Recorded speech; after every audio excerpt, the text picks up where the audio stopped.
গল্পের নাম মাঝরাতের কল। লেখক প্রেমেন্দ্র মিত্র। ভাষ্যপাঠে সুচিস্মিতা সরকার। সেদিন রাত্রে শহরের প্রায় বাইরে বহু দূরের একটা কল সেরে একলাই ফিরছিলাম। একে দারুণ শীত এবছর, তার ওপর রাত অনেক হওয়ায় ঠান্ডা অত্যন্ত বেশি পড়েছিল। পুরু পুরু গোটা কতক গরমের জামা থাকা সত্ত্বেও সব ভেদ করে মনে হচ্ছিল ঠান্ডা হাওয়া আমার পাঁচড়ার ভিতরে গিয়ে ঢুকছে। আসছিলাম আমার পুরনো মোটরে। এ মোটর আমি আজ 10 বছর ধরে একাই চালিয়ে ফিরছি। কিন্তু এখন মনে হচ্ছিল সঙ্গে একজন শোফার থাকলেই বুঝি ভালো হতো। এই দারুণ শীতে স্টিয়ারিং হুইল ধরে সমস্ত হাওয়ার ঝাপটা সহ্য করার চেয়ে কষ্ট আর কিছু নেই। আমাদের শহরটি অত্যন্ত ছড়ানো। বড় বড় কয়েকটি রাস্তাকে আশ্রয় করে চারিধারে অনেক দূর পর্যন্ত সে বিস্তৃত হয়ে আছে, কিন্তু জমাট বাঁধেনি। অনেক সময় এক প্রান্ত থেকে আর এক প্রান্তের মধ্যে শুধু একটি নির্জন রাস্তা ছাড়া আর কোনো যোগ নেই। যে রাস্তা দিয়ে আসছিলাম সেটিও অত্যন্ত নির্জন। দুধারে মাঝে মাঝে হর্তুকি বা মহুয়া গাছ, আর রাস্তার দুধারে শুধু শূন্য অসমতল মাঠ। তার ভেতর বাড়িঘর নেই বললেই হয়। কে বাড়ি করবে এই নির্জন জায়গায়? অন্ধকারে অবশ্য এসব কিছুই দেখা যাচ্ছিল না। আমার মোটরের মিটমিটে আলোয় সামনের পথের খানিকটা দেখা যাচ্ছিল মাত্র। যেতে যেতে মনে হচ্ছিল অন্ধকারের সমুদ্রেই যেন আমার মোটরের আলোয় কেটে চলেছি কোনো রকমে। শীতের দরুন কষ্ট পেলেও বেশ নিশ্চিন্ত মনেই চলেছিলাম। আমার কাঠটি পুরনো হলেও মজবুত, বেয়ারাপনা সে করে না। আধ ঘন্টার মধ্যেই বাড়ি পৌঁছে গরম লেপের মধ্যে আরাম করে যে শুতে পাবো এ বিষয়ে কোনো সন্দেহ ছিল না। অন্ধকার রাস্তার নিস্তব্ধতার ওপর শব্দের ঢেউ তুলে আমার মোটর চলেছে দ্রুত গতিতে।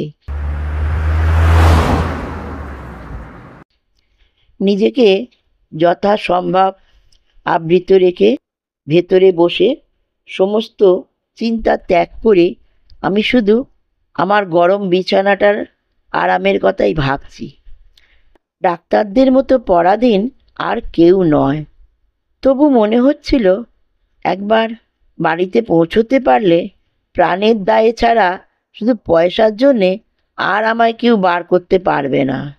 এখন কোনো রকমে 20-25 মিনিট কাটালেই হয়।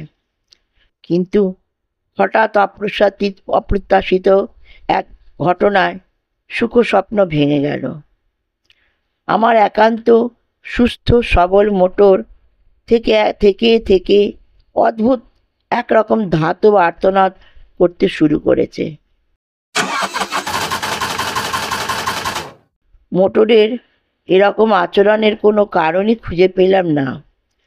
আজ দুপুরেই আমার মোটরের ভালো রকম সেবা শুশ্রূষা হয়ে গেছে। কোনো রকম রোগের আভাস তার ভেতর ছিল না। হঠাৎ তার এরকম আকস্মিক বিকারের কারণ তবে কি? এই দারুণ শীতের রাত্রে অন্ধকার নির্জন এই পথের মাঝে মোটরের এই বেয়ারাপনায় সত্যিই ভীত হয়ে উঠলাম। এখনো প্রায় 7-8 মাইল পথ বাকি। রাস্তার মাঝে মোটর সত্যি অচল হয়ে গেলে করব কি? এই রাত্রের ডাকেও সঙ্গে লোক না আনার নির্বুদ্ধিতার জন্য এবার নিজের উপরই রাগ হচ্ছিল। সঙ্গে একজন লোক থাকলে তবু বিপদে সাহায্য পাওয়া যেত। দেখতে দেখতে মোটরের আর্তনাদ আরও বেড়ে উঠল। সঙ্গে সঙ্গে মোটরের বেগও মন্তর হয়ে আসছে বুঝতে পারলাম।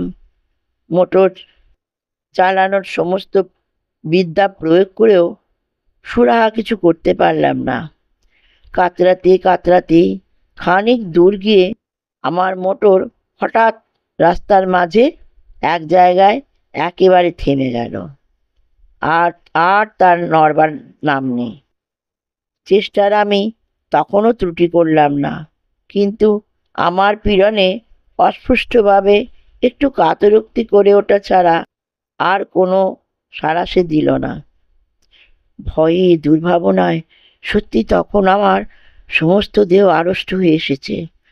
মোটর ফেলে এই দারুণ শীতের মাঝে 7-8 মাইল জনহীন পথ হেঁটে যাবার কথা তো কল্পনাও করা যায় না।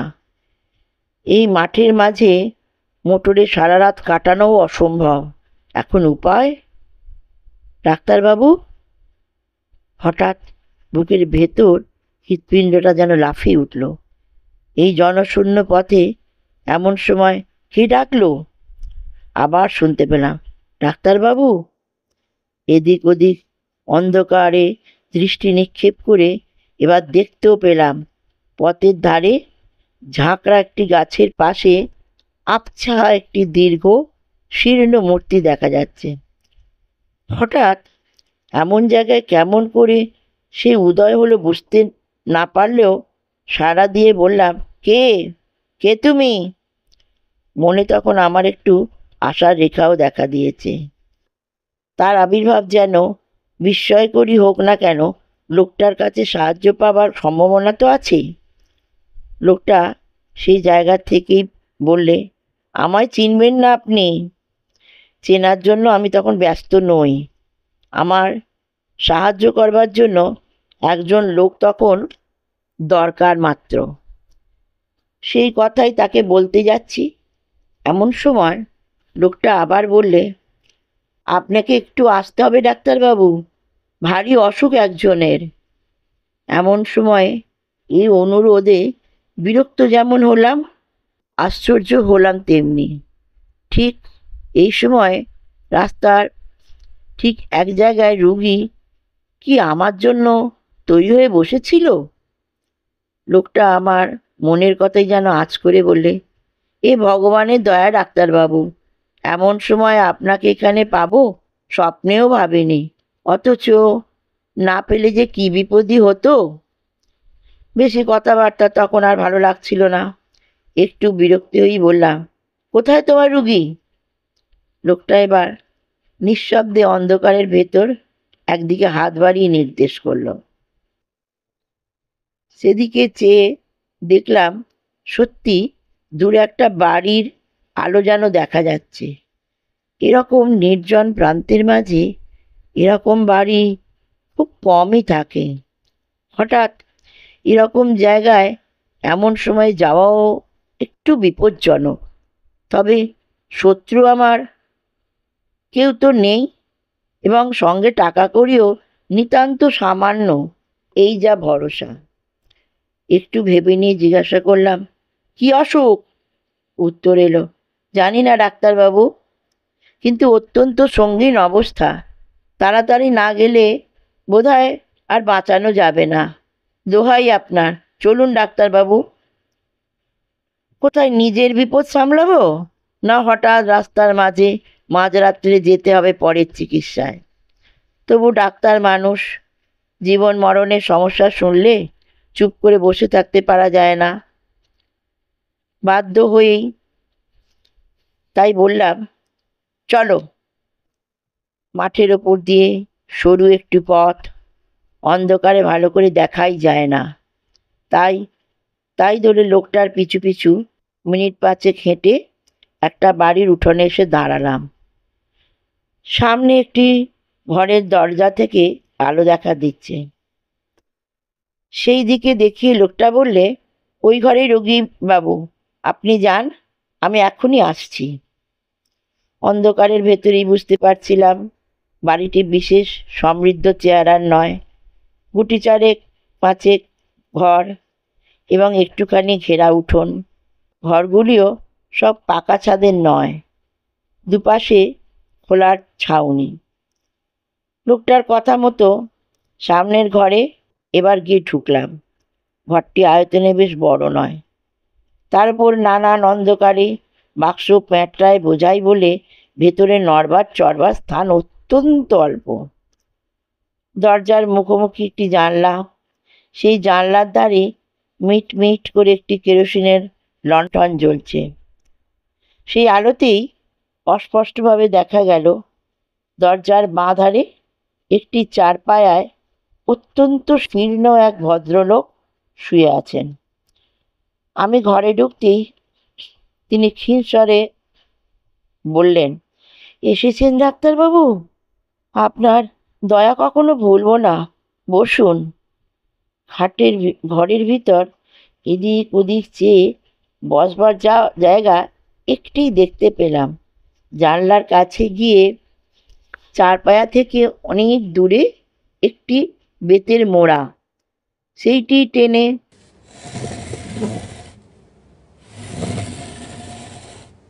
চারপায়ার কাছে আসবার উদ্যোগ করতেই ভদ্রলোক আবার ক্ষীণ স্বরে বলল, বসুন বসুন, ওইখানেই বসুন।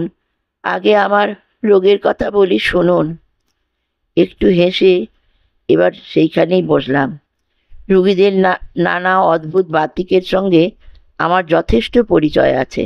বুঝলাম খানিকক্ষণ ধরে নিজের রোগ সম্বন্ধে ভদ্রলোকের নানান মতামত এখন আমায় শুনতে হবে, না শুনলে নিস্তার নেই। ক্ষীণ স্বরে প্রথমেই তিনি আরম্ভ করে বললেন, আমার রোগ সারাতে আপনি পারবেন না ডাক্তারবাবু, বাঁচাতে পারবেন না ডাক্তারবাবু। একটু হেসে বললাম, সে চেষ্টা করার জন্যই তো আমার কাজ। আর বাঁচবেনই বা নাই বা কেন? একটা অদ্ভুত হাসির আওয়াজ এলো ঘাট থেকে। বাঁচতেও পারি ডাক্তারবাবু, কেমন? বললাম, পারেন বই কি। কি তেমন আর হয়েছে আপনার? না, তেমন আর কি হয়েছে।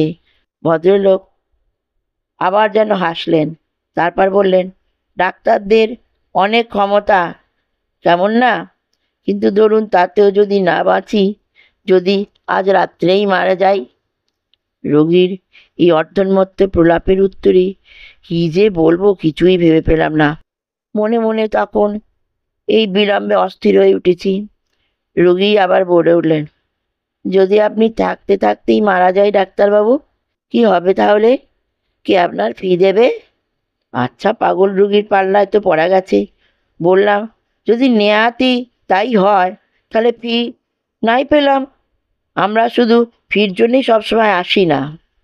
তা তো বটে, তা তো বটে।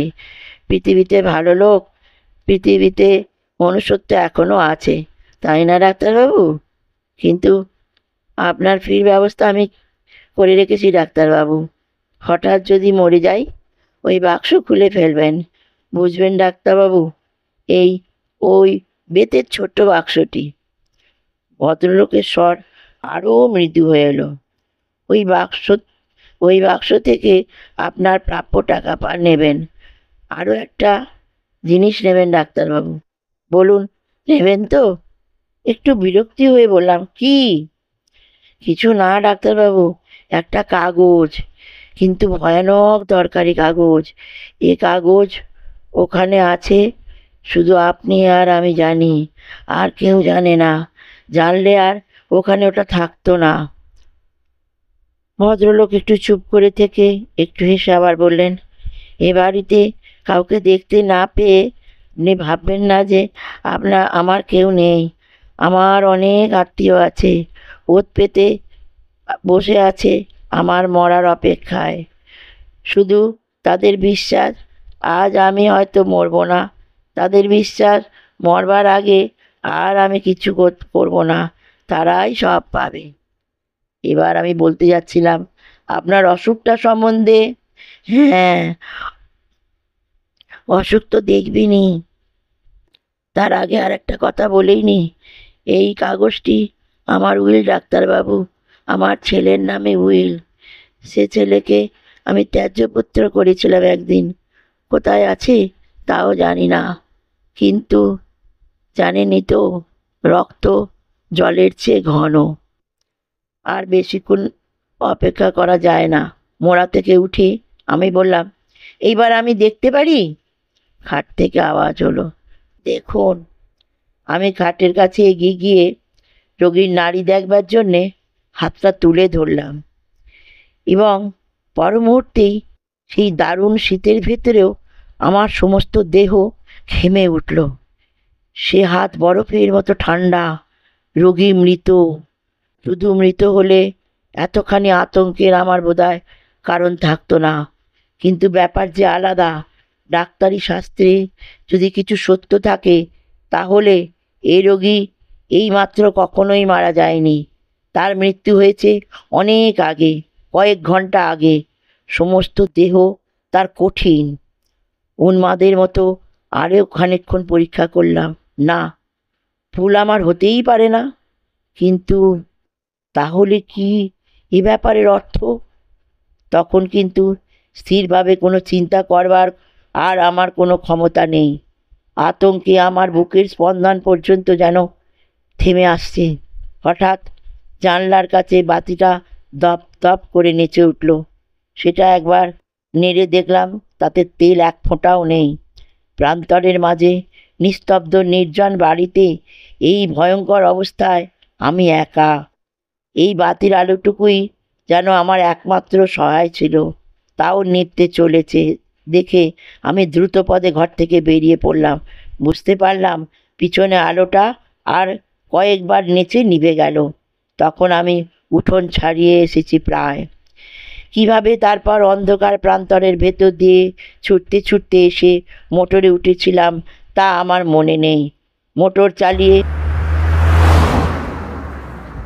শহরের মাঝ বরাবর আসার পর আমার যেন স্বাভাবিক জ্ঞান ফিরে এলো। সবচেয়ে আশ্চর্য ব্যাপার মনে হলো মোটরের এই চলা। খানিক আগে অদ্ভুতভাবে যে মোটর বন্ধ হয়ে গিয়েছিল, হঠাৎ এবার বিনা চেষ্টায় আপনা হতে সে মোটর এমন শুধরে গেল কি করে? তার পরদিনের আলোকে লোক সঙ্গে করে নিয়ে সেই প্রান্তরের মাঝিকার বাড়ির নিঃসঙ্গ রোগীর শেষ ইচ্ছা পূর্ণ করার ব্যবস্থা করেছিলাম। তার ছেলেই আজকাল সমস্ত বিষয়ের মালিক। সেদিনকার রহস্যের স্বাভাবিক মীমাংসা আমি আজ এখনো পর্যন্ত করতে পারিনি। গল্পটা কেমন লাগলো? নিশ্চয়ই ভালো লেগেছে। ভালো লাগলে আমাকে উৎসাহিত করার জন্য আপনারা গল্পটি শেয়ার করবেন, সাবস্ক্রাইব তো অবশ্যই করবেন, লাইক করবেন, আর বেল আইকনটা প্রেস করতে ভুলবেন না কিন্তু। তাহলে আমি যখনই গল্প পোস্ট করব তখনই আপনাদের কাছে চলে যাবেন।